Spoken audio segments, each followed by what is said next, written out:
안녕하십니까. 2022년 지역신문 컨퍼런스에 참석해 주신 여러분 진심으로 환영합니다. 저는 일반 세션 2-3의 사회를 맡게 된 지역신문 발전위원회 정일용 위원입니다. 온라인 생중계로 시청해 주시는 참가자 여러분들께서는 유튜브 채팅창을 통해 다양한 의견을 남겨주시기 바랍니다. 발제에 관련한 질문 또한 유튜브 채팅창에 남겨주시면 질의응답 시간에 답변을 드릴 수 있도록 하겠습니다.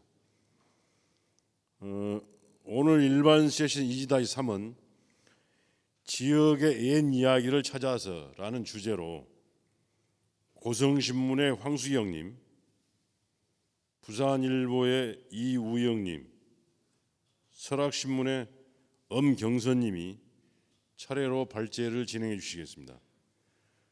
그럼 먼저 고성신문 황수경님이 발제를 해 주시겠습니다. 이쪽으로 나오셔서.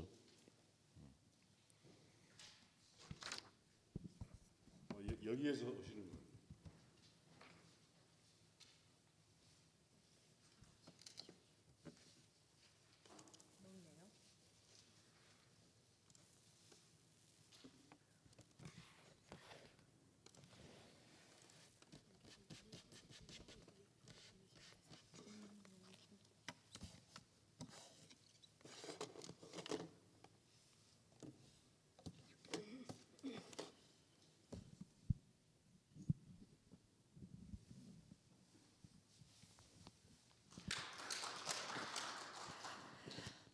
안녕하십니까.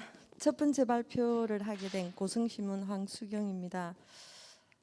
저희는 소가야 왕국 그 화려한 부활 그리고 아이들은 잘한다라는 주제로 저희가 추진해 온 사업에 대해 함께 공유한다는 생각으로 발표를 시작하겠습니다.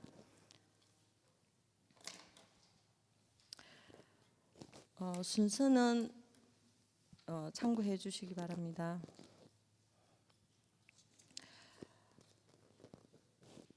저희 고성신문은 2019년부터 지역신문 제안 사업으로 추진한 책놀이 프로그램을 올해까지 4년간 연속적으로 이어지는 지역 밀착형 프로젝트로 인정받고 있습니다.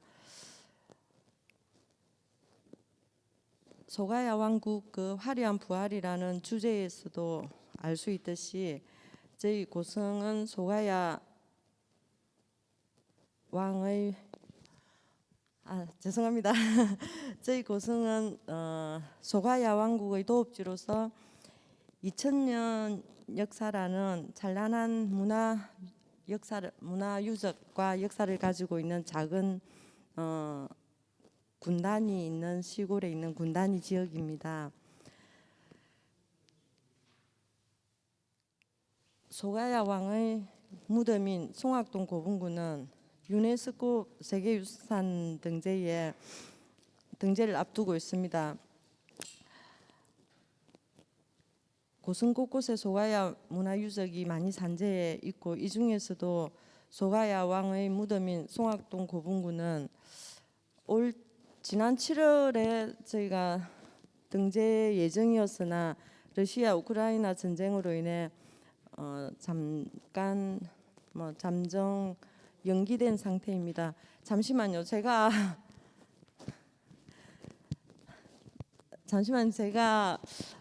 이쪽요.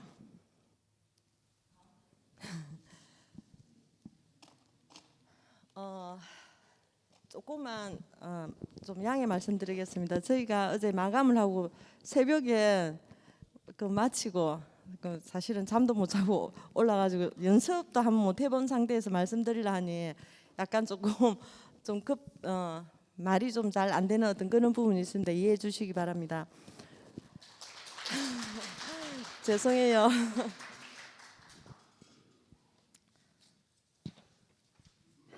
그리고 이게 너무 안 넘어가고 있었네요.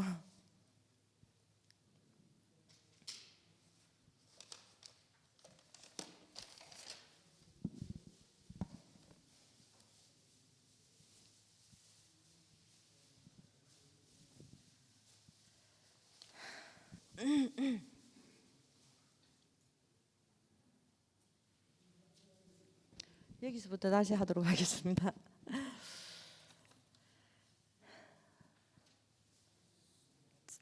고성군 송악동 고분군은 소가야 그 왕의 무덤으로 추정되고 있으며 그 문화유산이 많이 발굴되기도 하고 또 그 문화유산이 뭐 독을 당하기도 하고 한 어떤 그런 아픈 역사도 있고 있는 그런 무덤인데 그게 유네스코 세계유산으로 등재를 앞두고 있지만 아직 좀 고성군에서도 엄청 노력을 하고 있는 어떤 그런 부분입니다. 조만간 될 거라고 저희들은 확신을 하고 있는 어떤 그런 사항이고, 그래서 저희들이 이 고성군에 산재해 있는 그 문화유산과 우리 아동 친화 도시로서의 어떤 그 연결고리를 아이들에게 어떤 사업을 해서 아이들에게 알려줄 수 있을까를 고민하기에 이르렀습니다. 그래서 저희가 아이들과 함께 할 수 있는 사업, 지역 신문 제안 사업으로 책놀이 강연을 통해서 아이들에게 소가야 문화유산에 대한 어떤 역사 인식과 아이들이 함께 고성에 대한 자긍심을 느낄 수 있는 그런 기회를 제공하였습니다.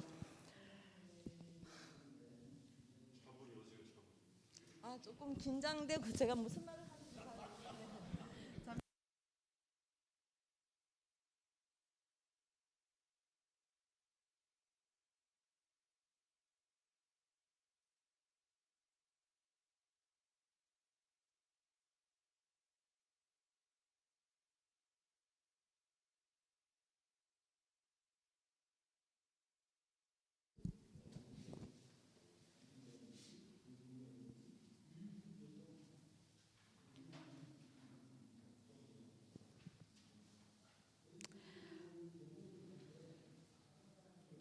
이런 와중에 2020년도에 코로나로 인해 아이들이 외부 활동이 제한되고 새로운 테이먼트가 요구되는 시점이 있었습니다. 그 시점에 저희가 이제 책놀이 강연을 통해서 동동숲이라는 거대한 하나의 숲이지만 하나의 산입니다. 산에서 이제 산이자 도서관으로 활용되고 있는 곳인데 그곳에서 아이들과 고성의 역사, 가치, 뭐 어떤 그런 부분에 대한 강연을 하게 되었습니다. 왜 이렇게 떨리죠?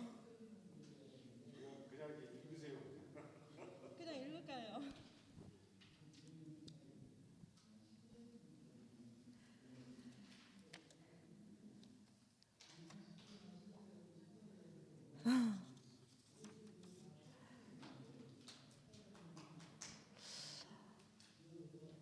숲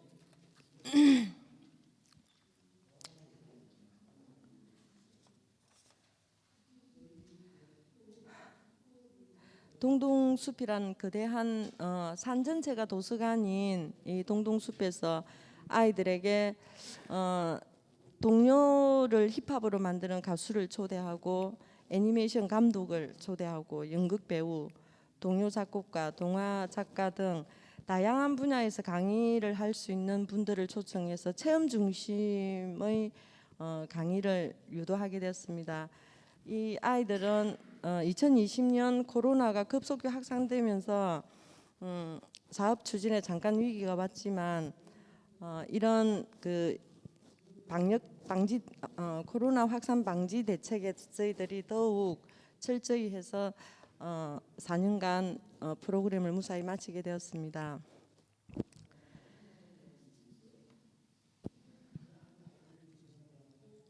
사업을 진행하면서 저희 고성군 공식 밴드가 한 1만 4천 명 정도가 가입되어 있는 고성군 공식 밴드와 저희 그 예고 기사를 통해서 사업 홍보를 했습니다.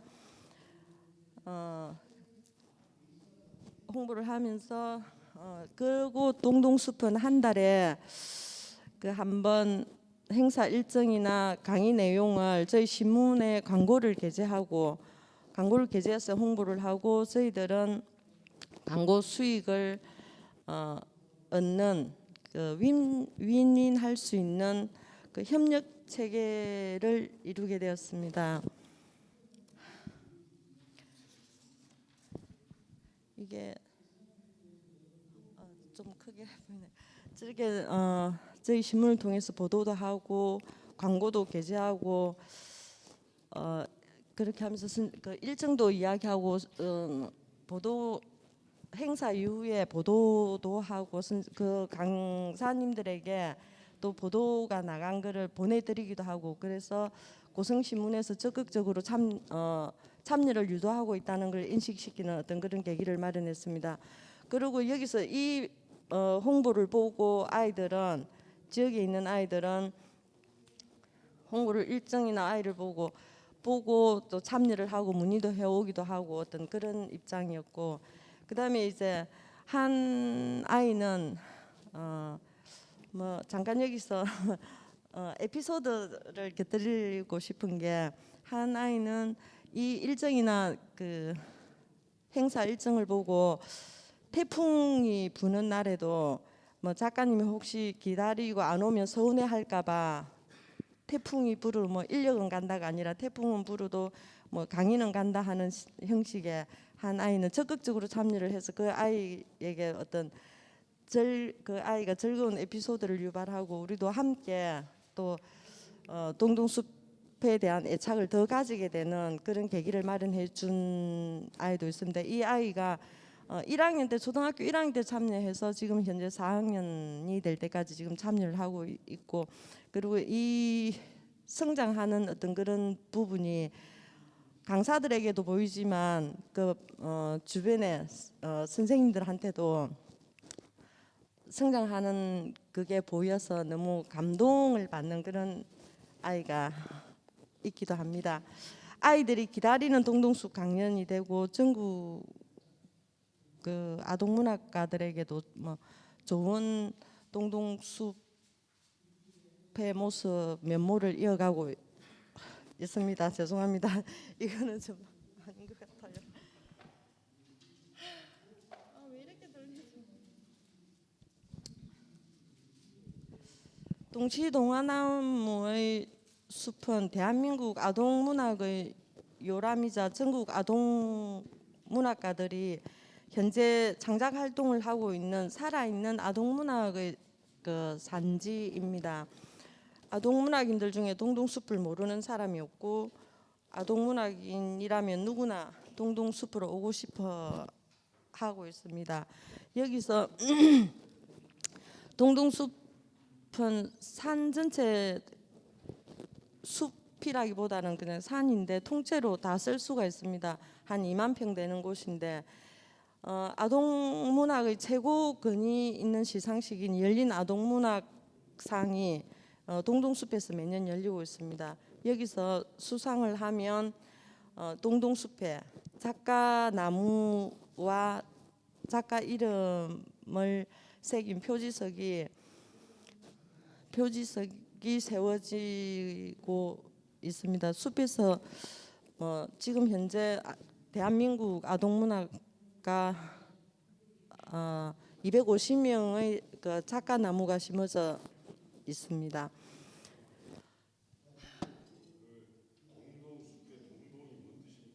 아까 앞에 말씀드린 동시동화나무의 숲을 줄여서 부르는 말입니다.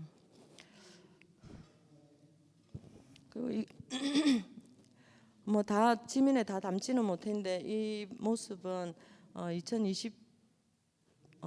2019년부터 지금 현재까지 동동숲에서 활동을 해온 저희들이 수업을 해온 모습인데 이 첫 번째 아이들은 보리수 동산이라고 고성의 그 시설에서 엄마 아빠가 없는 시설에서 길러진 그 지내는 아이들인데 스님이 매주 아이들을 데려와서 동시도 쓰고 숲에서 지내다 보니 애들이 뭐 활달해지고 많이 달라지고 글도 자기 내면에 있는 어떤 세계를 표출해낸다고 선생님들이 대견해하고 기특해 하는 아이들입니다.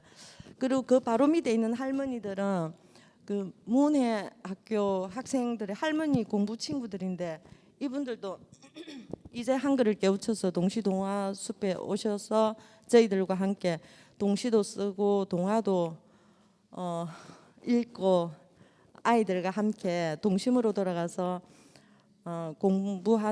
함께 공부하는 할머니 친구들이고, 그다음에 이제 맨 마지막에 그 빨간 책을 들고 있는 이분들은 열린 아동 문학상에서 그 수상한 동시를 곡으로 만들어서 부르고 있는 그런 장면입니다. 그래 여기 남녀노소 누구나 아이들이나 어른들이나 함께 이 계곡에 들어가고 이 산에 들어가면 동심으로 돌아가고 마음이 맑아지는 그런 마법 같은 숲이라고 저희들은 일컬고 있습니다.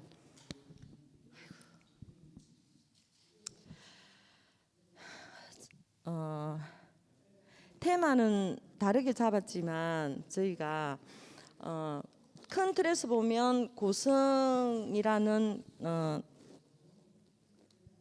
고성의 역사가 여기 다 담겨 있습니다. 소가야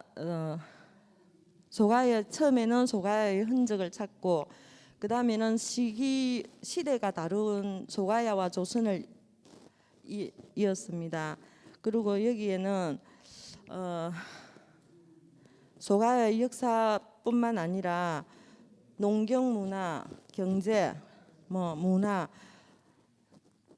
교육 총망라한 소가야 조선 시대를 망라한 그런 고성을 아우를 수 있도록 강연을 구성해서 진행해서 아이들에게 고성을 알리는데 많은 도움이 되기도 하였습니다. 그리고 이제 고성 소가야 이름으로 맥락은 고성과 소가야 맥락은 고성과 소가야라는 어떤 큰 틀이지만 거기에 저희가 고성 공룡 이야기, 바다 이야기, 고성숲 환경, 그다음에 고성의 부흥까지 고성의 부흥을 맞는 것까지 함께 다 전체적인 프로그램으로 구성했습니다.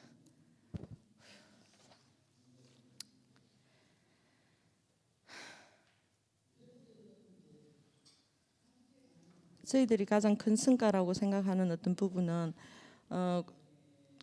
소가야의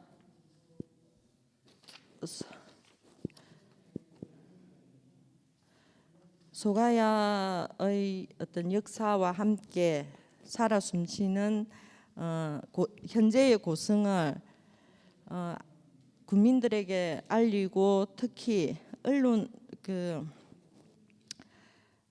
우리 책놀이 강연을 통해서 고성 지역 신문이 문화와 교육을 선도하고 지역민과 함께 호흡한다는 어떤 고성 신문의 이미지를 좋게 만들었다는 평가를 받고 있습니다. 그리고 학부모들도 자녀들이 어떤 고성 신문에 아이들이 나오고 또 고성 신문을 아이들이 원하고 찾다 보니 그 부모님들도 고성 신문을 구독하게 되고 또 스크랩을 하고 거기서 정보를 얻고 하는 직접 저희 신문사에 전화가 와서 가장 신뢰하는 지역 매체라는 어떤 그런 격려도 해주시는 그런 입장입니다.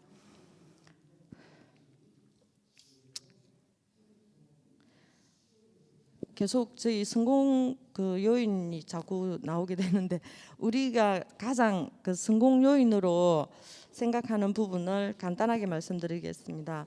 4년간 지바리 사업으로 이어지는 연소속 있는 사업이 추진이 됐고, 그리고 가족들의 모습이 담긴 기사들을 스크랩하고 또 재구성해보는 과정을 통해서 지역신문을 더욱 신뢰하게 되는 어떤 그런 과정이었습니다. 그리고 이제 고성신문이 입소문을 타기 이 사업을 하면서 더욱 입소문을 타게 됐습니다. 지역 문화와 지역 언론이 교육에 대한 관심을 가지고 적극적으로 활동을 하고 아이들을 위해서 그 숲을 제공하고 전국에 있는 그 강사들을 모집하기가 참 힘이 들었어요. 근데 그 강사님들이 지금 현재 국어 교과서에 나오는 동시 작가, 뭐 동화 작가 이런 분들 직접 대면하니 아이들도 그 아이들뿐만 아니라 부모님들이 더 좋아하는 그런 입장이요. 교육의 어떤 질이나 그 수준이 많이 높아진 어떤 그런 상황이었습니다.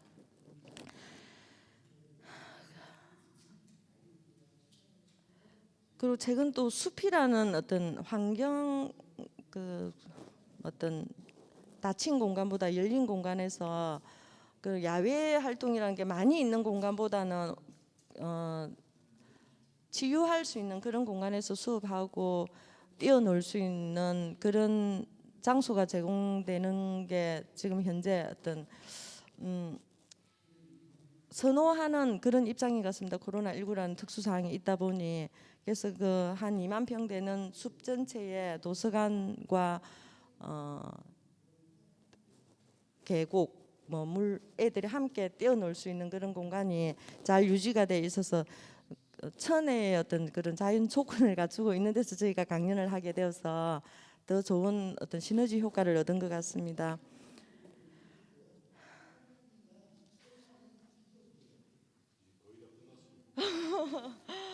네, 반도 못하고 끝이 나게 되네요. 아니,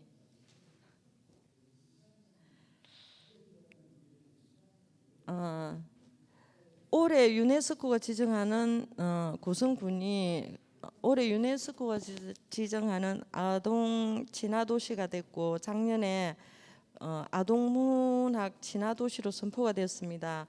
그 저희는 한 4년 전부터 책놀이 강연을 시작하고 함께 하고 하는 바람에 그 행정에서도 고성 신문이 시작점이 되었다는 그런 말씀을 많이 하세요. 그래서 저희들도 거기에 대해서 또 뭐 자긍심도 가지고 그리고 뭐 우리가 어떤 그 결과를 부풀리고 성과를 부풀리기보다는 이 사업을 준비하면서 4년간 묵묵하게 추진해 오면서 지역민들한테 가장 신뢰받고 또 지역민들이 동참을 함께 하면서 앞으로도 또 같이 함께 했으면 좋겠다는 그런 바람도 있고 그래서 저희는 이게 누구에게 뭐 보여주고 하는 것보다 함께 지금 지역민들과 이 사업을 추진해 나가는데 매우 큰 보람을 느끼고 또 앞으로도 이 사업이 계속 추진되었으면 감사하겠습니다. 그리고 지바리에서도 좀 많은 도움을 주셨으면 감사하겠습니다.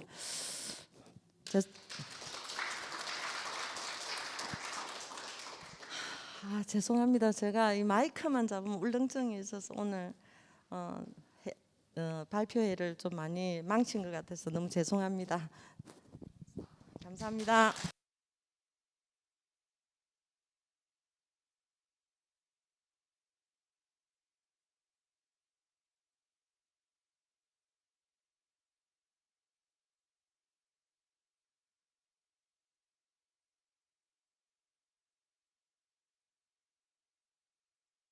아마 우리 저 고성신문 황수경 의원님께서도 밤새 안녕하지 못 오셔가지고 오늘 와서 대단히 예를 많이 쓰셨습니다.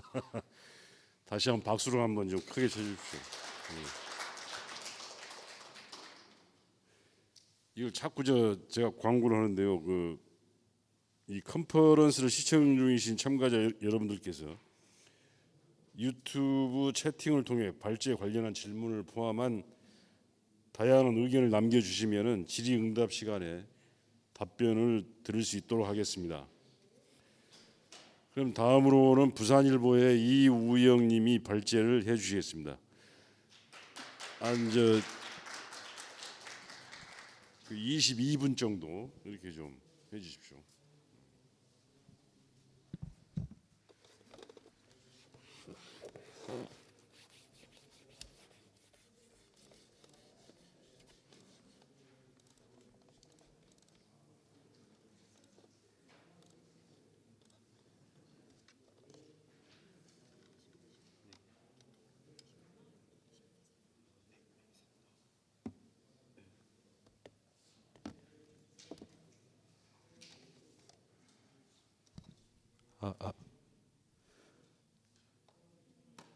저 마스크 좀 벗고 해도 괜찮을까요? 네, 감사합니다.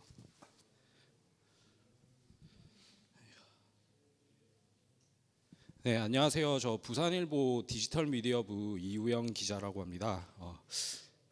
네, 반갑습니다. 저희는 저기 사라져가는 부산 해녀를 기록한 부산 순비 프로젝트를 진행했습니다. 그 부산 해녀의 지역별 상가 문화를 정리하기 위해서 수십 차례 바다를 찾았고 그들의 고충과 감정을 느끼기 위해서 해녀복을 입고 물질에 동행하기도 했는데요. 그 순비 소리를 내뿜는 해녀들은 부산을 포함한 여러 지역의 역사였습니다. 그 지역신문 컨퍼런스에서 이번 프로젝트를 소개할 수 있어서 정말 영광스럽게 생각합니다. 네, 먼저 프로젝트를 기획한 배경부터 6개월 이상 어떻게 보도를 이어갔는지 설명을 드리겠습니다. 그리고 이번 프로젝트로 거둔 성과와 의미도 연이어 말씀드리겠습니다. 저희 부산 순비 프로젝트에는 그 디지털 미디어부 뉴 콘텐츠 팀 전원이 힘을 보탰는데요. 그 왼쪽부터 정수원 PD, 장병진 기자, 이지민 에디터, 남영욱 기자, 정윤혁 PD, 서유리 기자가 참여했습니다.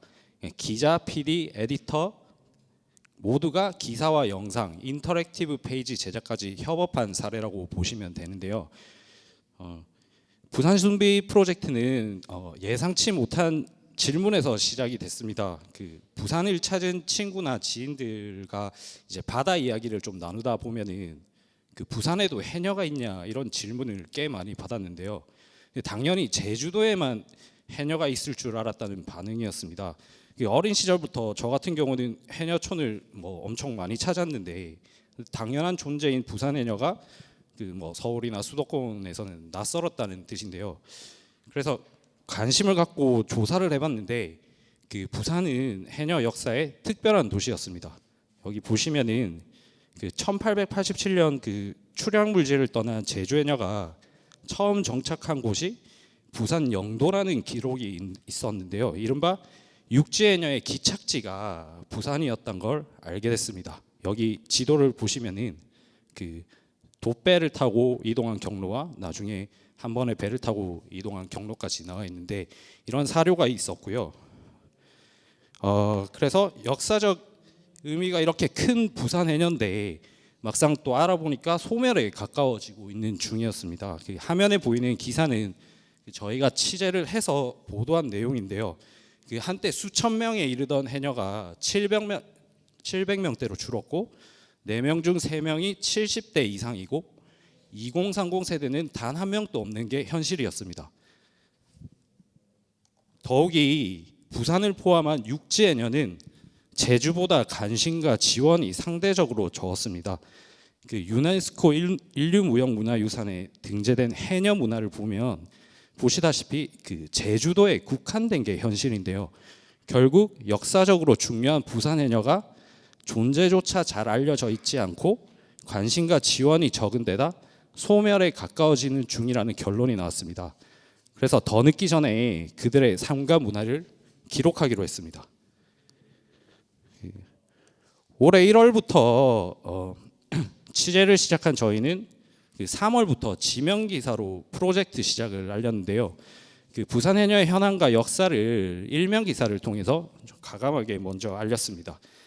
같은 날 이면에는 제주 해녀가 처음 정착한 육지인 부산 영도 이야기를 풀었는데요. 새벽부터 그 제주도 방언으로 대화하면서 물질을 나가는 영도 해녀들을 부각했습니다. 저희는 거기서 그치지 않고 국내 최초로 해녀 고무 잠수복을 만들어 판매한 보온 상사를 찾아 언론 최초로 심층 인터뷰를 진행했는데요. 대부분 그 제주도에 해녀가 많으니까 고무 해녀복도 제주도에서 먼저 만들어졌을 거라 생각하는데 저희가 이렇게 사료를 찾아보니까 부산의 영도에서 먼저 일본에서 건너온 해녀복을 만들었더라고요. 그런 내용을 이제 인터뷰를 통해서 담았고, 그리고 제주은행이 서울 테헤란로 외에 부산 영도에만 육지 지점을 남긴 이유를 보도하기도 했습니다. 그만큼 부산 영도가 해녀의 영향을 크게 받은 곳이라는 사실을 알리기 위해서였는데요. 좀 더 심층적인 보도를 이어가기 위해서 해녀를 연구한 학계 교수들, 어촌계 등을 찾아서 이야기를 들었고, 특히 논문과 각종 사료를 분석해서 제주 해녀가 당시 비쌌던 우뭇가사리를 캐기 위해서 부산으로 출양 물질을 왔다는 이야기도 지면에 소개를 할 수 있었습니다. 저희는 이제 부산 바다 곳곳을 찾아다니면서 해녀들을 만났는데요. 추운 바다에서 거지 취급을 받으며 물질했던 그들의 옛 이야기를 지면에 옮길 수 있었고, 실력이 좋은 해녀가 그렇지 못한 해녀를 위해 해산물을 넘겨드는 공동체 정신, 그리고 태풍 이후 터전을 잃은 해녀들이 좁은 공간에서 함께 장사하는 공동체 정신, 이런 것도 알릴 수 있었습니다. 그래서 부산 바다 인근에 해초가 사라지는 백화 현상, 그리고 해양 쓰레기가 늘어나고 난개발 문제가 등 환경 문제가 해녀에게 미치는 영향도 정리를 했는데요. 그리고 마지막으로 부산 해녀촌은 탈의실조차 부족하고 해녀로 어촌계에 가입하려면 아직도 문턱이 높다는 현실적인 문제까지 종합적으로 다뤘습니다. 부산의 해녀가 가장 많은 기장군에서도 화장실에서 옷을 갈아입고, 다대포 해녀는 선박 천막에서 옷을 갈아입는 모습을 포착해서 열악한 현실을 그대로 전달했습니다. 여기까지가 저희가 이제 지면을 보도한 내용인데, 마지막으로 부산 해녀가 명맥이 끊기는 이유까지 다른 지역의 사례를 참고해서 담았거든요. 그래서 제주도가 아닌 거제도를 찾아가서 해녀학교에 직접 참여를 해서 해녀가 어떻게 양성되는지 몸소 체험을 했고, 제주도는 해녀 문화 보존을 위해 어떤 노력을 기울이는지 취재해서 알리기도 했습니다. 여기까지가 저희가 지면을 통해서 했던 보도고, 지면과 동시에 이제 분량이 제한이 없는 온라인으로도 보도를 이어갔는데요. 부산 7개 지역 해녀 공동체와 그들의 이야기를 기사와 영상으로 동시에 전달을 했습니다. 바다 위에 휴식 공간에 있는 다대포 저기 왼쪽 위에 보면은 보선이란 공간에 배들이 모여서 이렇게 해녀들이 휴식을 하는 모습인데요. 저희가 이거 뒤로 드론을 띄워서 직접 촬영을 한 거고, 그리고 이제 보면은 다대포 이렇게부터 마지막 해녀가 바다를 지켜온 저기 오른쪽 아래 용당동 해녀까지 모든 저희가 찾았던 지역의 특징을 따로 전달을 했습니다. 저희가 이제 모든 부산 해녀들은 다 똑같을 거라는 생각을 갖고 취재를 시작했는데, 놀라웠던 게 왼쪽 위를 보시면은 청사포 해녀들은 부산에서 유일하게 오리발 대신 실내화를 신는 채 물질을 하시거든요. 이게 오히려 실내화가 좀 더 이동하기 편하시고 밑에 바다 지형이나 깊이에 따라서 이게 조금씩 달라지는 것 같더라고요.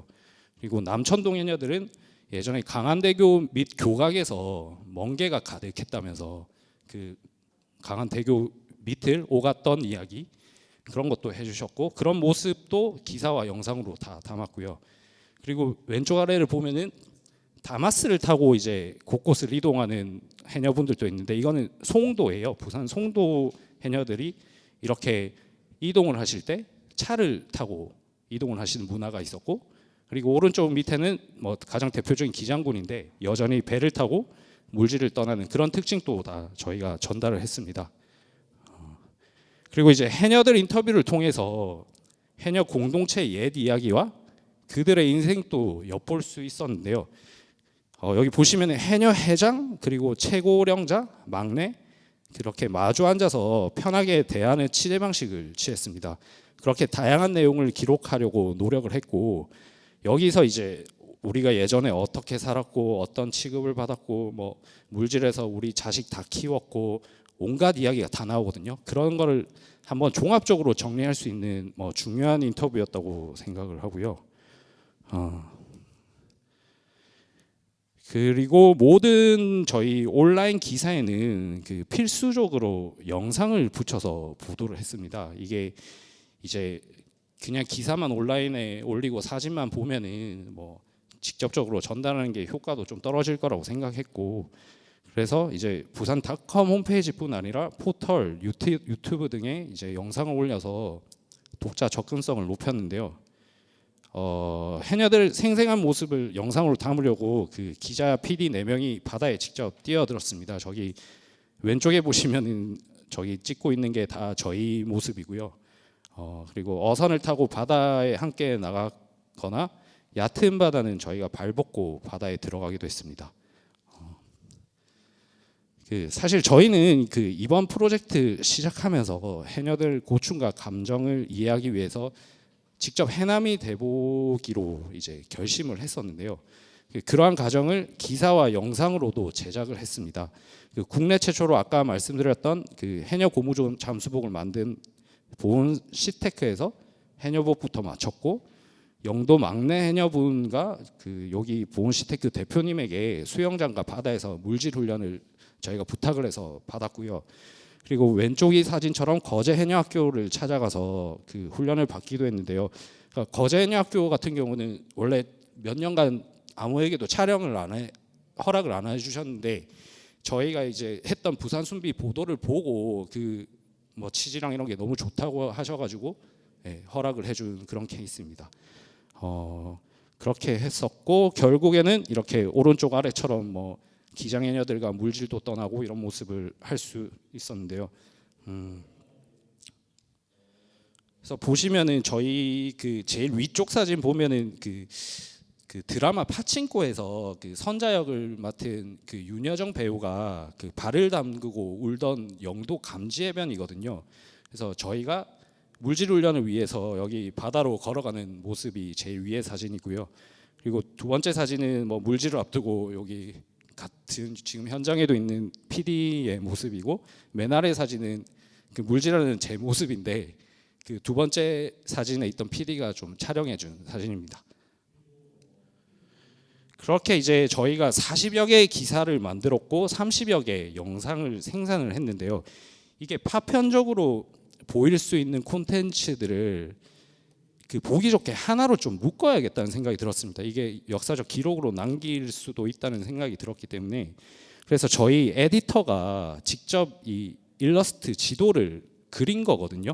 그래서 여기에서 지도에서 그 지도 위에 태왁을 누르면은 그 해당 지역 공동체와 해녀 기사와 영상으로 연결이 되는 이런 인터랙티브 페이지인데, 그 여기 보시면은 뭐 그 해산물도 뭐 바다 곳곳에 떠 있는데 그것도 누르면은 설명을 볼 수 있는 상황이고요.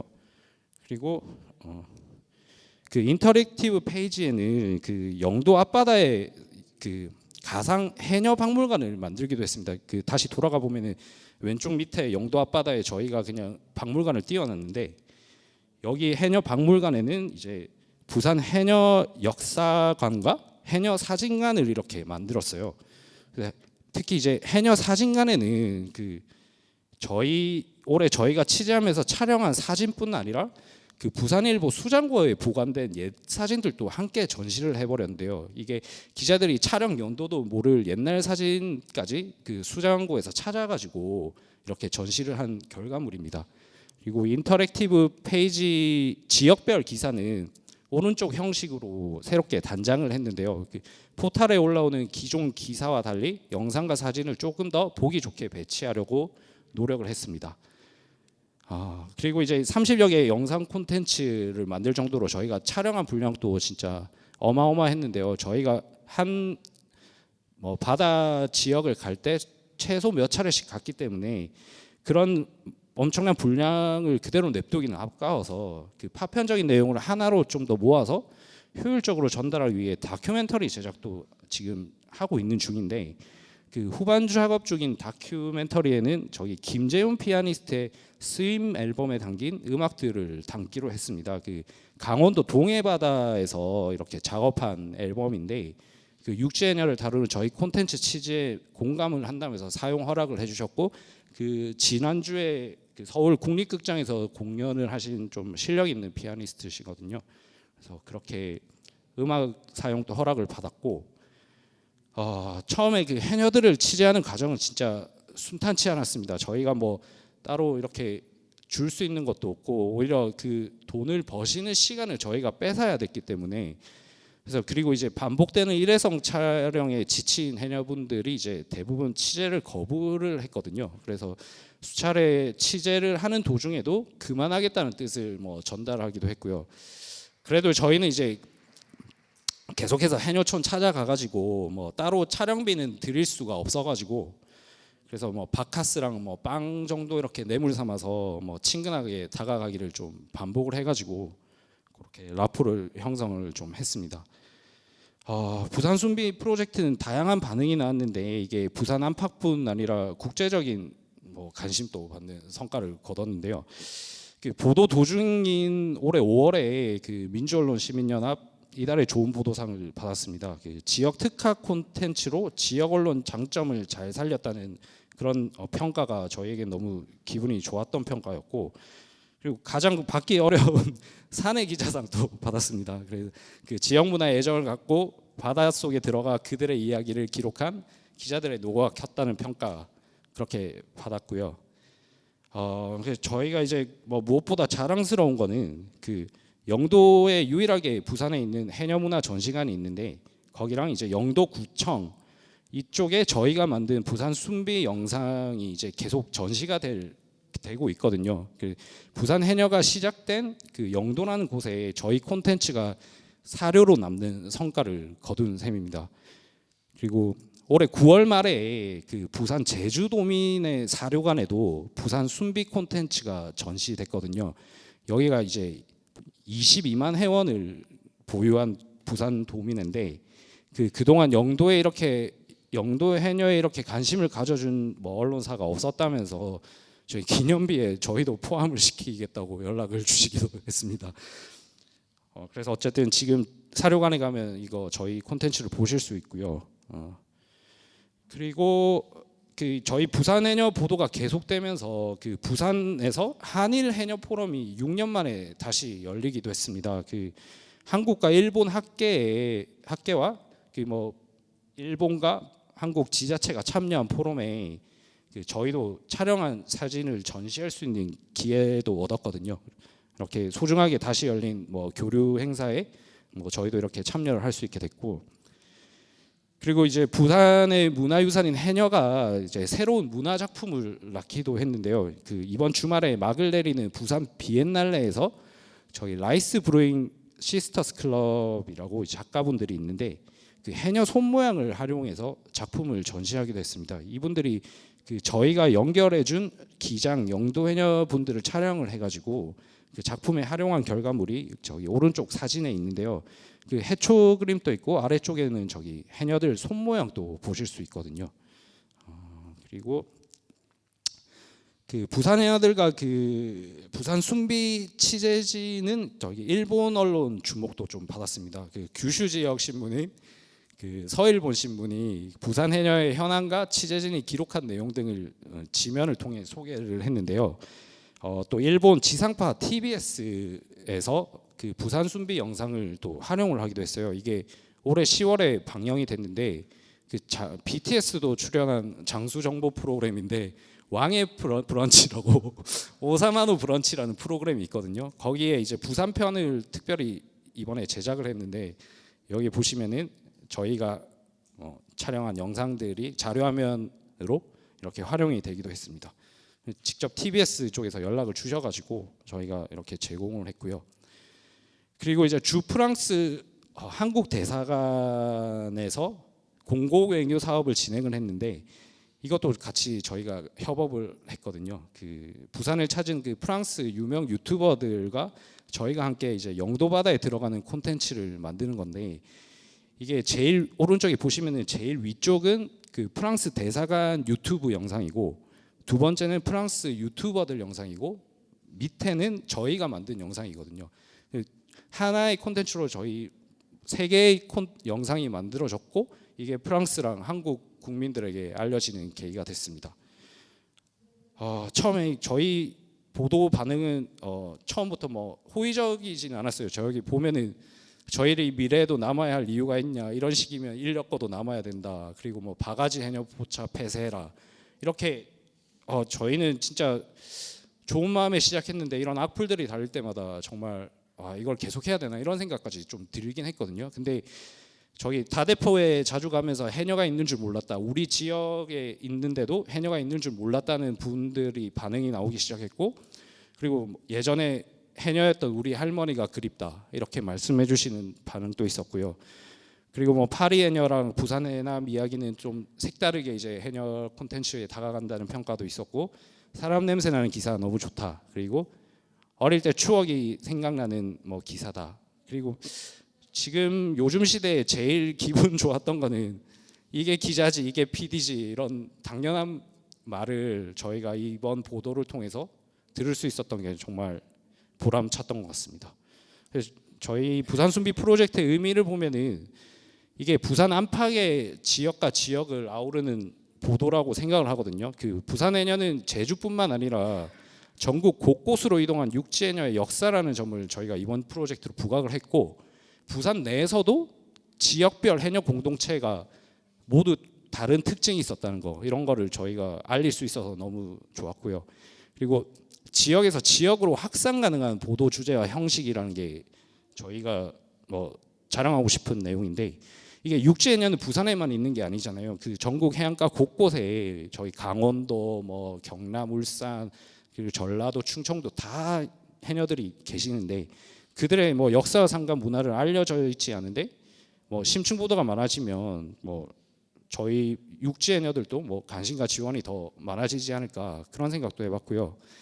그리고 이제 뭐 문화계와 가교 역할을 했다. 그럼 뭐 조금 문화유산이 새로운 문화 작품을 만들었다. 그 아까 뭐 부산 비엔날레 이렇게 해녀분들 그 손동작 이런 게 활용되는 계기가 될 수 있었던 게 좋았고, 그리고 공공 외교 영역까지 이제 저희가 취재진이 참여할 수 있었던 거는 제가 기자 생활하면서 처음 있었던 일이라서 되게 뿌듯하면서도, 이게 뭐 지금 저희는 부산 같은 경우는 2030 엑스포 유치를 위해서 되게 힘을 쓰고 있는데, 그런 대사관 쪽에서도 그런 의도도 조금이나 담겨 있었다고 살짝 말씀을 해주셨거든요.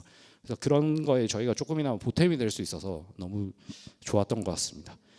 무엇보다 이제 사라져가는 부산 해녀를 다양한 콘텐츠로 알린 거, 여기가 가장 큰 의미가 있다고 생각하고, 그리고 인터랙티브 페이지와 다큐멘터리 제작으로 뭐 원소스 멀티유즈 이걸 시도했고요.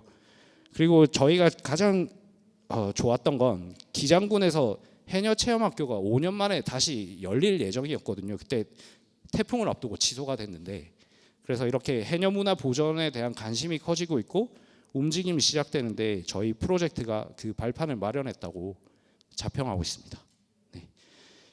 이거는 그 저희가 만난 수십 명의 해녀분들이 하나같이 이제 바다는 어떤 존재냐 이렇게 여쭤봤을 때 돌아온 대답이었어요. 거의 한두 분 빼고 엄마 품속 같아, 엄마보다 낫지, 그 정도로 이제 해녀분들과 바다는 뗄 수 없고 부산 해녀가 곧 부산 바다의 역사고요.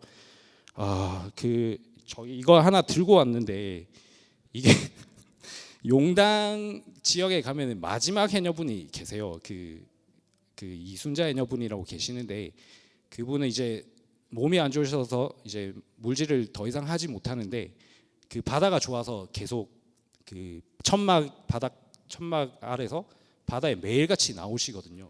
근데 이분이 이제 저희가 물질을 같이 하고 저희가 해녀 취재를 하겠다고 하니까 그 쓰시던 물안경을 직접 쓰고 와라고 이렇게 전달을 주셔서 저희가 이걸 쓰고 콘텐츠를 같이 만들기도 했고요.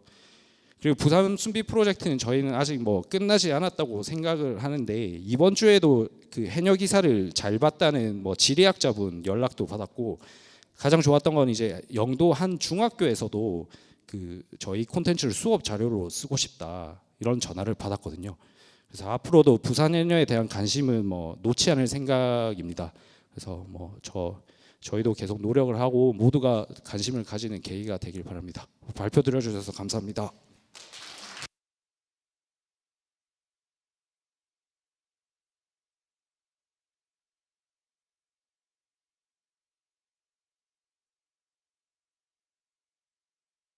네, 잘 들었습니다. 발제를 해주신 부산일보 이우영님께 감사의 말씀을 드립니다.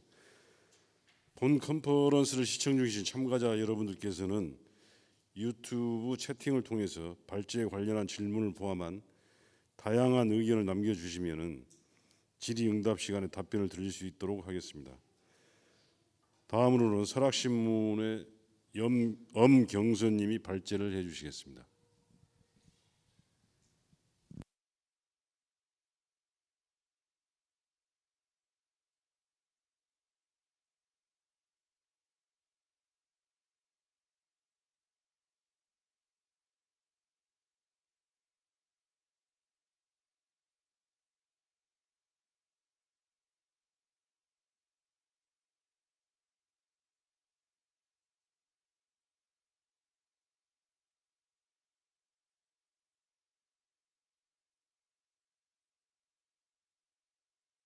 소개받은 저기 엄경선입니다. 예, 반갑습니다. 네. 좀 전에 부산일보에서 그 바다를 엄마 품속 같은 바다라고 이야기를 하셨는데요. 정말 지역마다 사실은 이제 그 똑같은 걸 바라보는 시각도 좀 다를 수도 있고 어떤 관점에서 보냐에 따라서 아마 또 지역 시민이 갖고 있는 어떤 그런 지역의 그 밀착성, 또 다양성 이런 것들이 아마 에 의해서 사실은 좀 달라지지 않나 싶습니다. 근데 그 남쪽 바다가 아닌 북쪽 바다 저희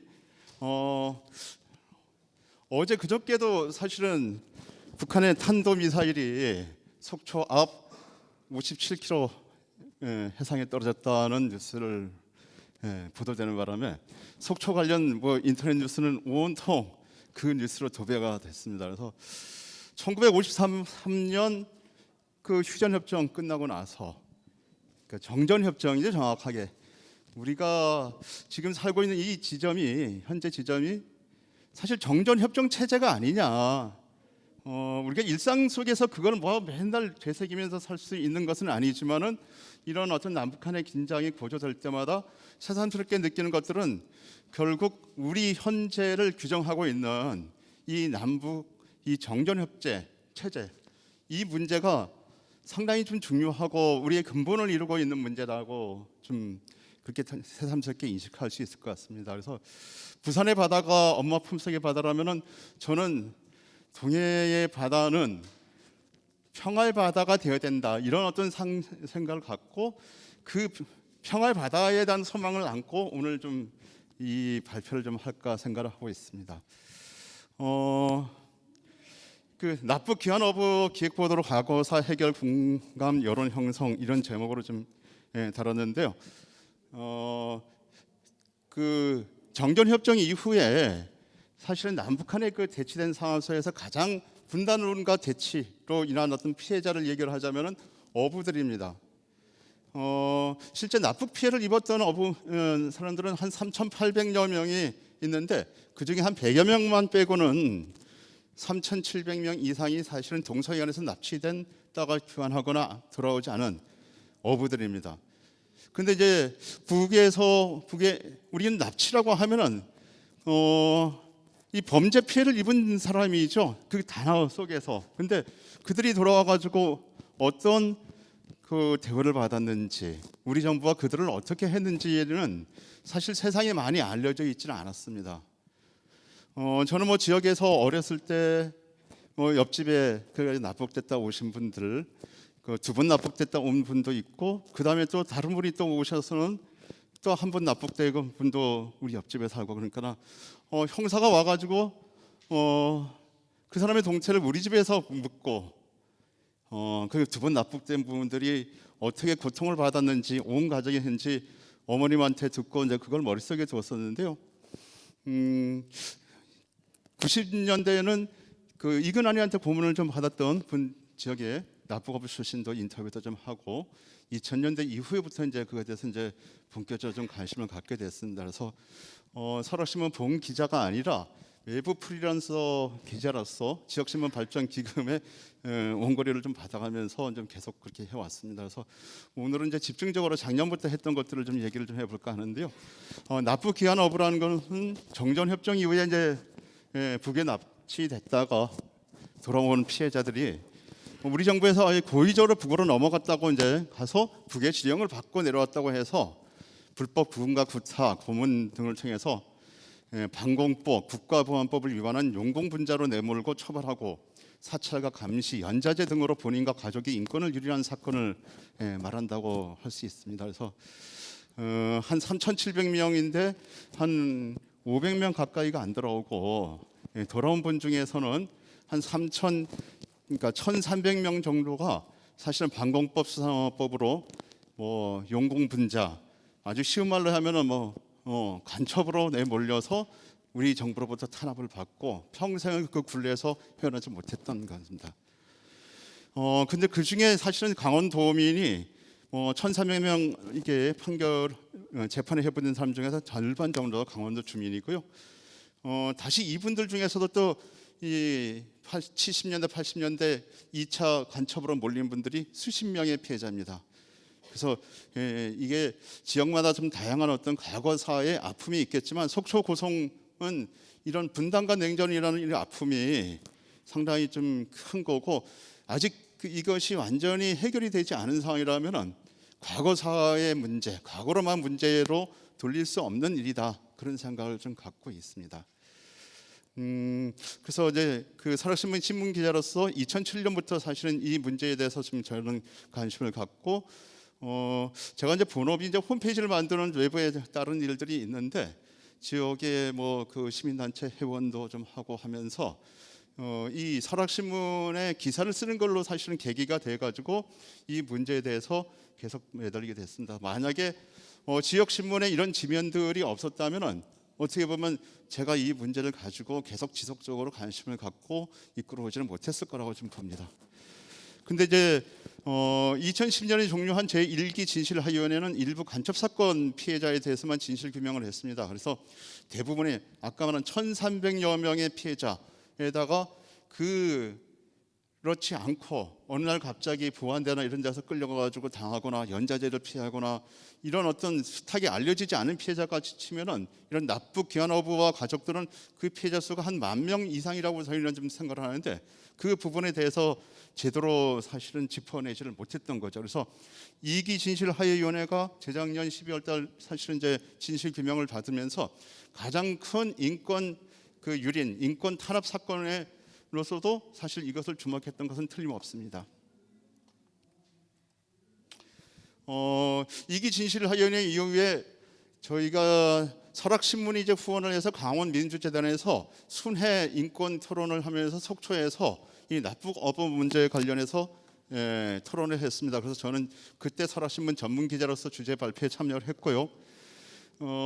이걸 계기로 해가지고 저희는 지금까지 총 16회 여기 오기 전까지는 처음 난 총 19회의 연재 기획 보도를 하고 그 외에도 납북어부 문제는 설악신문에서 이제 제가 계속 좀 다뤄왔습니다. 그래서 단순히 이제 피해 사례를 이제 보도하고 피해자를 인터뷰를 하고 이런 보도는 지금까지도 사실은 이제 과거사에서 많은 것들을 많이 다뤄왔습니다. 그래서 그 부분에 좀 이거는 머물 것이 아니라 사건 당시 신문과 자료를 찾아가지고 이 사건의 원인, 배경, 당시 정권의 의도와 사건의 영향 등을 좀 나름 좀 심층 분석해가지고 좀 보도하려고 좀 많이 노력했습니다. 그래서 그리고 이제 현재 진행되고 있는 진실하위원회의 활동, 자치 단체의 지원 활동까지도 좀 상세히 보도를 했는데요.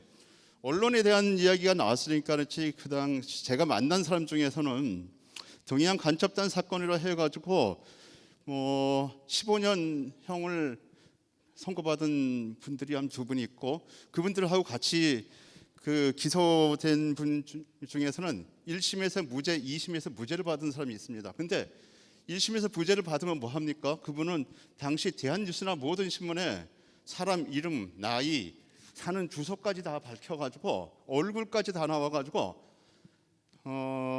신문은 뿐만 아니라 대한뉴스 영상에까지도 이 반공반첩 홍보 영화의 영상에 그 얼굴이 다 나와 있어요. 그러니까 이미 무죄로 받아도 이미 간첩으로 이미 다 사회적 낙인이 찍혀 있으니 그분들과 그 가족들이 평생을 어떻게 살아왔는지 그거는 정말 좀 상상을 할 수 없는 일이고 이런 게 이제 진실하위원회 진실 규명 작업들하고 맞물려져 가지고 지역에서 지금까지는 거의 이야기를 안 했던 그 피해자와 가족들이 나서서 자신이 억울하다는 것을 호소를 하고, 저는 그 진실하위원회 그 진실 규명 신청서를 써드리는 작업을 작년에 하고 올해까지 한 30 몇 명의 진실 규명서를 써드렸습니다. 근데 왜냐하면 그분들이 그 아버지가 납북됐다고 하는데 언제 납북됐는지 어느 배로 납북됐는지도 모르는 경우도 많아요. 그래서 제가 갖고 있는 자료, 옛날 신문 기록들,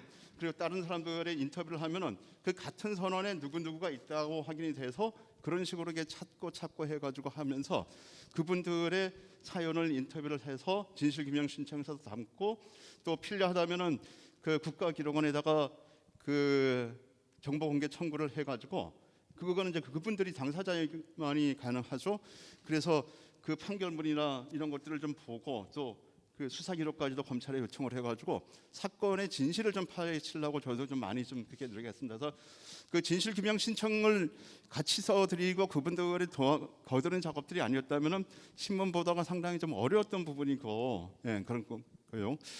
그래서 그 작년 6월달에 민주재단에서 그 토론회를 개최를 하고 그 보도가 되기 전까지는 강원도에서도 납북 기한 어부 문제를 다룬 것은 설악신문 보도가 거의 유일했습니다. 2007년부터 이제 했던 제 보도가 그 이후에 이제 이게 정말 큰 사건들이었구나, 잊혀진 사건이었구나 걸 알고 그 다음부터 더 지역 신문에서 작년 하반기에 집중적으로 좀 보도를 좀 했습니다. 그래서 저는 일간지하고는 뭐 저 혼자 또 뛰고 한 것 때문에 좀 어렵기 때문에 속보 경쟁에서는 밀리지만 사건을 좀 보다 심층적으로 성세히 좀 보도하는 쪽에 주력해가지고 이 납북 귀환 어부 문제 사건이 어떻게 발생했는지 그 원인과 대안 모색을 시도했습니다. 그래서 다만 그 진실 규명되지 않은 피해자의 사실 보도를 할 경우에는 2차 피해가 아직도 우려가 됩니다. 작은 지역사회에서 누구누구 이름 하나 실명을 했을 때 아직도 우리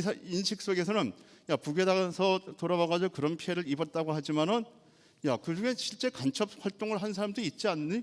이런 게 아직도 남아 있습니다. 그러니까 그런 이 남북 분단으로 해서 우리한테 그 심어졌던 어떤 사회적 인식, 이게 얼마나 견고하고 뿌리가 깊은 건가를 절감을 하는데요. 그런 피해 때문에 가급적이면 이름은 익명으로 처리하고, 또 지나친 인물 중심 보도는 좀 피해자에게 좀 부담이 가기 때문에 그럼 가급적이면 자제하도록 그렇게 좀 마쳤습니다. 그래서 피해자 인터뷰 과정들, 그 수십 년 전 뭐 사건 피해자 유족을 찾는 작업을 아까 말한 대로 진실규명 신청서를 지원하면서부터 진행을 했고요.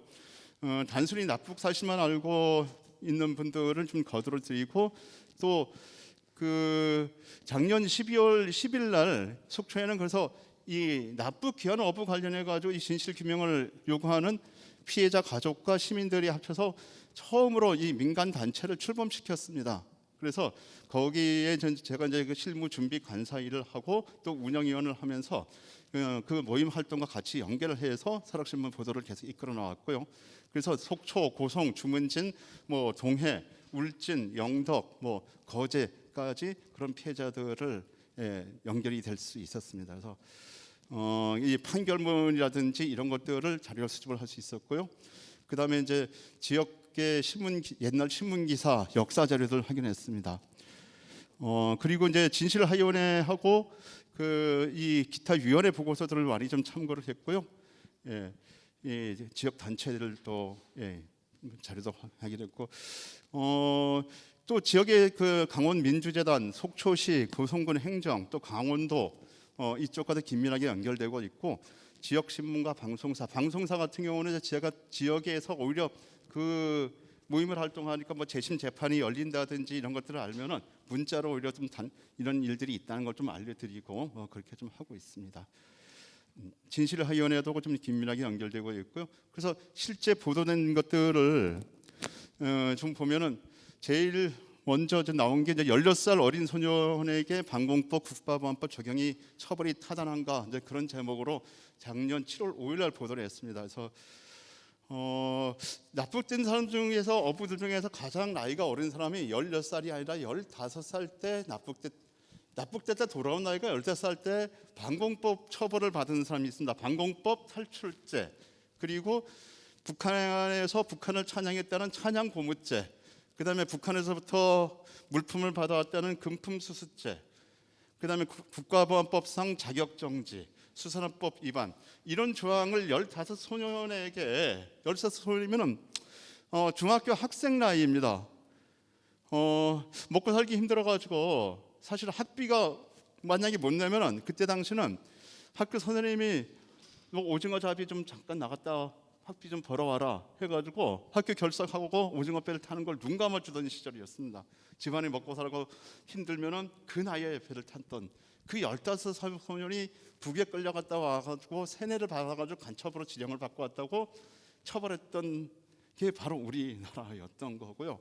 이런 피해자들이 뭐 한두 명도 아니고 3,000명 이상이 그런 사실은 피해를 경중은 있지만은 그렇게 입었던 것입니다. 그래서 그리고 이제 제가 이제 2007년, 2008년에 이 피해자들 인터뷰를 했던 분 중에서 재작년에 진실하연의 결정 없이 재심을 진행을 해가지고 무죄 판결을 받고 국가로부터 이제 손해배상 청구를 받는 그런 재판이 열렸습니다. 그래서 그런 재판 기록들을 이렇게 신문에 또 보도를 했고요. 과거의 신문 기사를 보니까 경향신문에서 제공을 했던 민주화운동 아카이브에 1969년 5월 28일 날 거진항으로 150명의 선원들이 들어왔는데 그 보도하지 못한 사진들이 좀 있더라고요. 그 사진과 그 사건을 재구성을 했는데 이 사진을 보면은 환영을 받는 것이 아니라 칼빈 소총을 옆에서 경찰들이 끌고 배에서 고개를 숙인 어부들이 끌려 나오고 무장한 어떤 칼빈 소총의 차에 선원들이 짐개짝처럼 뒤에 실려가지고 가는 그런 아주 충격적인 사진들도 있습니다. 그래서 과거 사진도 좀 활용하고 그 당시 피해자들 목소리를 내서 나왔고 당시에 이 납북 어부는 간첩이다. 해양경찰대장이 얘기를 했습니다. 간첩이라는 아주 모호한 말을 하면서 모조리 구속하라 그런 걸 보도를 했고요.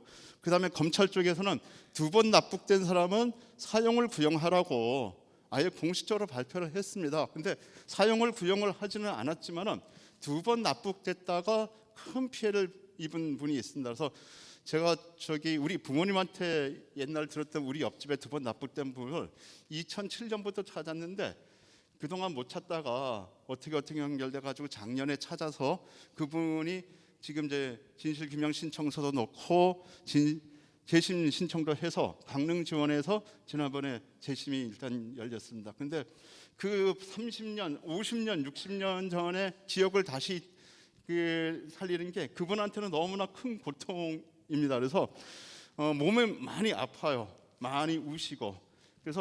그래도 어쨌든 간에 이거는 그런 것들을 넘어서야만 되겠다 생각을 하는데 개인적으로는 제가 왜 또 그분을 이걸 끄집어냈나 하는 생각도 조금 있습니다. 2번 납북된 이야기, 그 다음에 취약한 국방력 이야기는 보면은 당시 북한 해속정들이 40노트 정도의 속도로 우리나라 바다를 완전히 유린했는데 우리나라 함정들이나 우리나라 어선들이 최고 속도가 6노트였습니다. 그래서 저기 멀리서 배가 오는 걸 보고 도망을 와도 우리나라 바다에서 10분이면 붙잡히는 그런 지경인데 그렇게 붙잡혀간 사람을 월선을 했다. 어로 저지선, 어로 한계선을 넘었다고 해가지고 조작을 하고 북한에서 지령을 받았다고 해가지고 처벌을 한 거죠. 왜? 그렇게 공포심을 불어넣어주고 그래야만이 납북 사태를 막을 수 있다고 정부는 굳게 믿었던 겁니다. 그래서 어부들을 희생시키면서 이 분단 체제를 유지하려던 거고요. 그래서 그 이후에도 계속 지금 그런 것들을 쓰고요. 진실화해 이 위원회 활동이 되면서 그런 걸 계기로 해가지고 50년 만에 그 선원들이 거의 이 23명 선원 중에서 20명 가까이 모이는 그런 행사도 저희가 좀 취재를 했고요.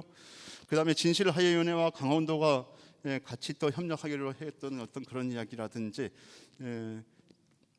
계속 지금 진행은 좀 되고 있습니다. 그렇게들.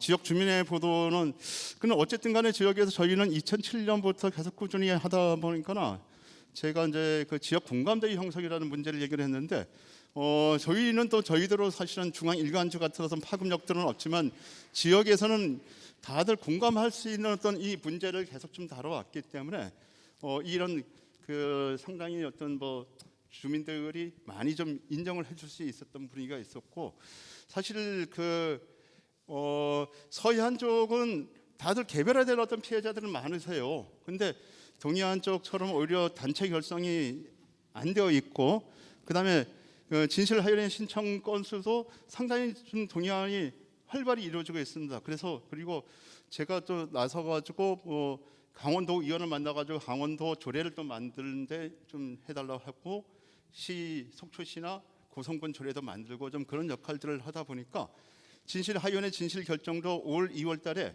982명, 1965년부터 72년까지 납북된 동해안에서 납북된 사람들을 직권 조사를 좀 하고 있습니다. 그래서 서해안 쪽은 아직 뭐 손을 못 대지만 동해안 쪽에 대해서는 진실하연에서 상당한 좀 역할들을 좀 하고 있습니다. 그래서 이 지역 공감대 형성과 이 지자체와의 모범 또 사례를 창출하는 데도 조금 일조를 하지 않았나 그렇게 생각이 들고요. 어쨌든 저는 이거를 뭐 보도를 하는 게 다른 것보다는 좀 지역 그 주민들에 대한 좀 죄책감이랄까요. 2007년, 2008년에 인터뷰하셨던 분들 중에서 벌써 15년이라는 세월이 지나가지고 돌아가신 분들도 많아요.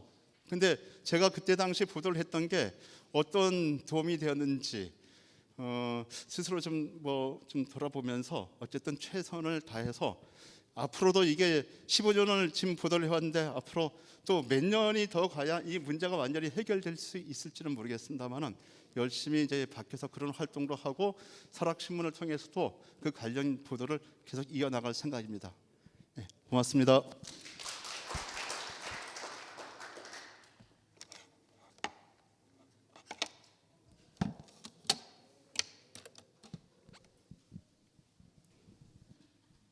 예, 잘 들었습니다. 설악신문 엄경선님 발제 고맙습니다.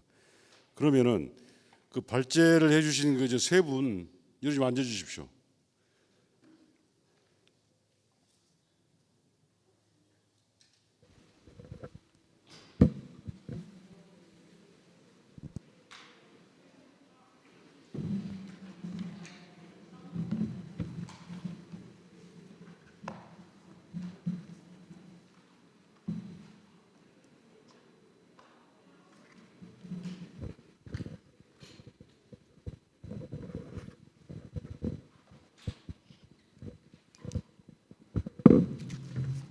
그 유튜브를 통해서 질문이 딱 한 분한테 하나씩 이렇게 들어와 있구만요.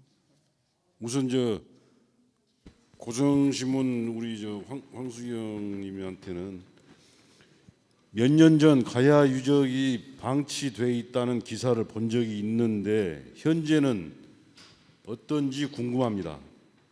가야 유적 보존 상태가 궁금합니다. 그리고 우리 부산일보 이우영님한테는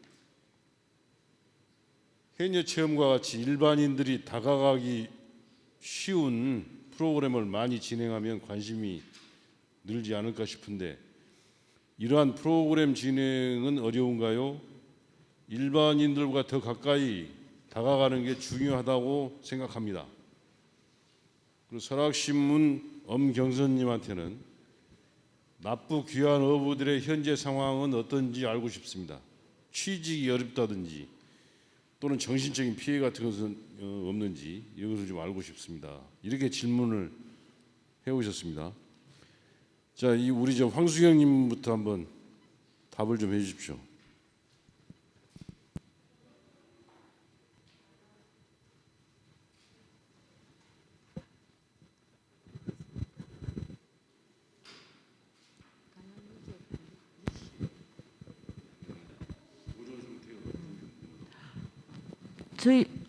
저희 소가야 문화유적은 가야 유적과 뭐 고성에서 발굴 보존되는 거는 진주박물관이나 또 우리 지자체 그리고 조선 뭐 청동기 시대에 나왔던 뭐 조문 토기, 쇠무늬 토기 같은 경우에는 뭐 국립박물관에 보존되고 있고 저희 그 고성에서 발굴된 문화유적은 다른 손실 없이 다 박물관에서 보존되고 있는 걸로 저희들이 파악하고 있습니다. 이상입니다. 네. 그 해녀 체험 뭐 일반인 분들이 뭐 해녀 체험 학교나 뭐 체험할 수 있는 기회가 있으면 관심이 더 늘지 않을까 이런 질문을 해주셨는데 저희도 물론 충분히 그렇게 공감을 하고요. 보통 그 제주도 같은 경우는 저기 전문적인 해녀 학교가 2개가 있는 걸로 알고 있고 뭐 나머지 이렇게 체험할 수 있는 각종 뭐 식당이나 각종 시설이 있는 걸로 알고 있고요. 그리고 거제도 같은 경우도 육지에서는 뭐 해녀 학교가 있는 대표적인 사례인데 그 부산에도 사실 그 해녀 체험 학교 같은 게 있긴 있었어요. 근데 거의 다 일회성 단발성으로 끝났었던 거고 그 이게 그 배경을 보면 해녀분들이 다 시간을 다 빼야 되고 그리고 지원이 따로 없으면은 자기들 하루 물질 나가시면은 솔직히 돈을 벌 수 있는 상황인데 굳이 이렇게 할 수 있는 상황이 좀 아니라고 보는 경우가 좀 많으신 것 같더라고요. 그리고 그 부산에서 해녀가 가장 많은 기장군 같은 경우도 탈의실 하나 저기 제대로 없어가지고 화장실에서 옷 갈아입고 계시는데 그 일반인 분들이 오셔가지고 뭐 그 옷 입는 게 진짜 정말 보통 일이 아니거든요. 고무 옷 입고 벗는 게 저희 되게 만만하게 봤다가 옷을 한 4-5번을 찢어 먹어가지고 그것도 이제 수선도 하고 그랬었는데 그런 탈의실도 하나 제대로 없는 상황에서 일단은 쉽게 해녀 학교가 뭐 해녀 체험 학교 이런 게 운영이 될까 싶고 오히려 저는 좀 개인적으로 생각을 했던 게 좀 뭐 부산시나 이렇게 좀 뭐 뭐 해운대구 기장군 이런 차원에서 관광 산업으로 조금 제대로 활용을 하려는 생각이 있고 시설을 갖추고 거기에 해녀분들을 뭐 고용을 하고 이런 방향이 돼야지 이제 좀 주기적으로 계속해서 이런 해녀 체험도 가능하지 않을까 그렇게 생각을 좀 해봤습니다. 그 납북 기한어부들의 이제 현재 상황들 얘기를 하는데 그 60년대 말 70년대 사실 납북된 분 중에서 실제 지금 현재 살아계신 분들은 한 20%가 아마 안 됩니다. 그 당시 이제 10대나 젊은 청년 때 이제 끌려갔던 분들은 좀 있는데 뭐 신체적 그 당시 군무원이 평생을 안고 가신 분들도 좀 있지만은 무엇보다도 그 정신적인 트라우마 이게 고문이나 이게 가혹행위가 단순히 그러니까 사람에 대한 신체적인 어떤 후유증만 남기는 것이 아니라 정말 심각한 어떤 정신적인 트라우마를 남깁니다. 그래서 그런 어떤 자다가도 아직도 지금 그 악몽을 꾸거나든지 어디 경찰이나 이런 데서 연락이 오면 저희가 이 검찰서도 전화를 참 조심스러운 게 피해자들한테 검찰서 전화가 왔다면 그 가족들이 완전히 또 뭐 완전 긴장이 되는 어떤 그런 트라우마들을 좀 계속 안고 있고 또 반면에 그런 피해를 입고도 정말 자기는 다시 또 배선장으로서 자리 잡고 정말 이 나라에서 열심히 살아왔다. 또 자긍심을 갖고 있는 분도 있습니다. 그리고 그때 당시 그 납북 사건이냐 가지고 그 가족들이 지난주에도 한번 재판이 하나 열렸는데 거기서 피해자 진술을 하라니까 그 부인이 아니냐 이게 사는 게 지옥이었다. 정말 그렇게 얘기를 하시더라고요. 그래서 그런 것들은 편차들이 좀 많이 있지만은 아직 그런 것들을 많이 안고 지금 살아가시는 분들이 많습니다. 이상입니다. 예. 그 혹시 우리 방청석에서 좀 물어볼 게 있다라고 하는 거 있습니까?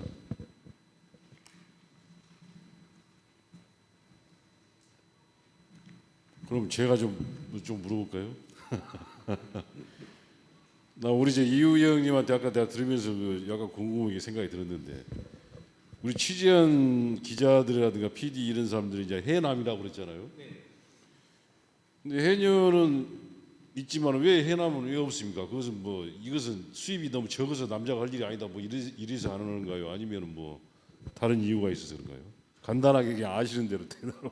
제 예전에는 저기 잠수 장비를 착용하고 들어가던 머구리라고 하시던 그렇죠. 분들이 머구리. 계셨는데 아무래도 이게 해녀 뭐 문화가 일단 여성 문화로 일단 시장이 됐던 것 같고, 그리고 또 지금 해남을 뭐 부산에서도 되게 하고 싶어하는 사람들이 좀 꽤 있는 것 같은데, 아무래도 이게 공동체 생활도 해야 되고, 그리고 이제 그 수익을 너무 많이 또 이렇게 해산물을 갖고 갈 수 있다는 우려도 조금은 없지 않아 있나 해서 뭐 그런 뭐 다양한 배경이 있지 않나 좀 생각을 하고 있습니다. 예.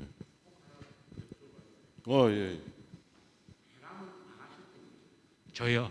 저희는 그 계속 그 기사 저희가 했는데, 그 저희가 그 수영장 이런 데서 5m까지 들어가는 훈련을 했고요. 영도랑 저기 청사포 그리고 기장 해녀분들 가실 때 같이, 그러니까 등록을 한 건 아니고 같이 물질을 따라가면서 쓰레기를 줍거나 뭐 그렇게 해산물을 하거나 이렇게 네. 네네.